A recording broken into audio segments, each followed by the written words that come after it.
Okay, so let's start off with a subset of directed graphs, namely directed acyclic graphs. Okay, so let's start off with the definition. And the definition of a directed acyclic graph is simply that it is a directed graph that there is no directed cycle in the graph itself. So, why is this graph a directed acyclic graph?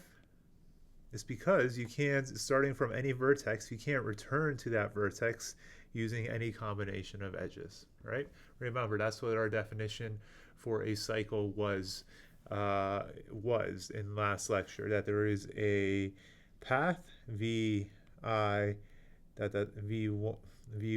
to vi where vi where an edge exists, where v plus 1 is an edge, and vk comma v1 is part of the edges. Okay, and no such path exists in this particular graph. There is no series of edges we could take to end in the vertex we started out at. Okay, so so that's important. So this graph itself, it's pretty easy to see why it's a directed acyclic graph, right? It's very easy to see why it's a directed acyclic graph. Other graphs you might be given, you can't immediately tell, right? You might have, and this is actually a pretty small graph itself when we're in the scheme of computer science. We're given only, what, 20-ish nodes and a bunch of edges, and it isn't really clear if a particular graph, if this particular graph is directed and acyclic. But let's remember something from this graph. Let's look at this graph and notice that one of the characteristics of this graph is that whatever edge you take, there always seems to be one direction. There seems to be a directional flow in the graph. So for instance, you could redraw this graph as node 1 goes to node 2, and node 2 goes to node 3. It also goes to node 4, which node 3 also goes to node 4, and node 1 also goes to node 4. Okay, so just rewriting the graph like this sort of shows that in a directed acyclic graph, because you have no cycles, because you can't get back to a vertex once leaving it, then the implication is that a DAG has a particular direction, right? So if you rearrange the graph into this particular direction, it becomes much simpler to see whether or not a graph is a DAG or not. Okay, and we're going to expand on this idea more in a moment.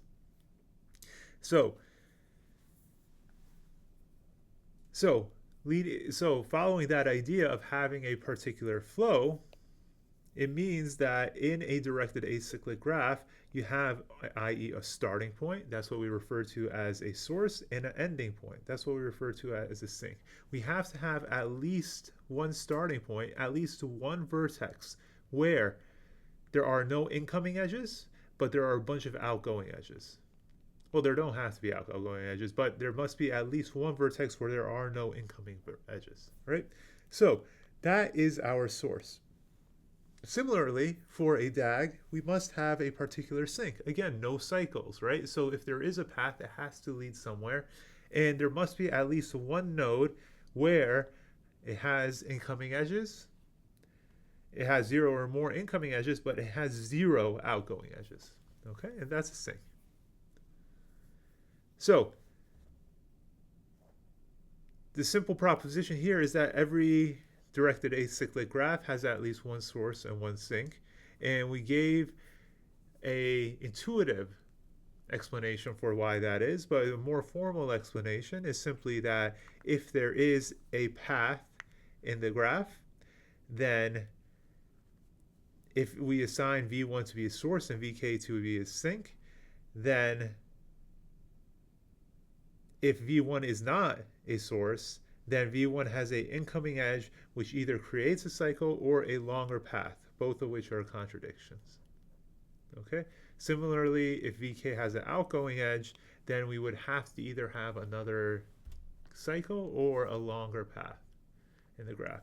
So if we have a particular path that is the longest path in G, then V1 is a source and VK is a sink, because if there is, so let's say V1, VK, and this is our longest path in G, then V1 is a source simply because if there is an incoming edge, then if there is an incoming edge, let me write this color, if there is a V coming edge, V naught, then there's either a longer path or somewhere along the way something is referring back to V1, in which case that's a cycle.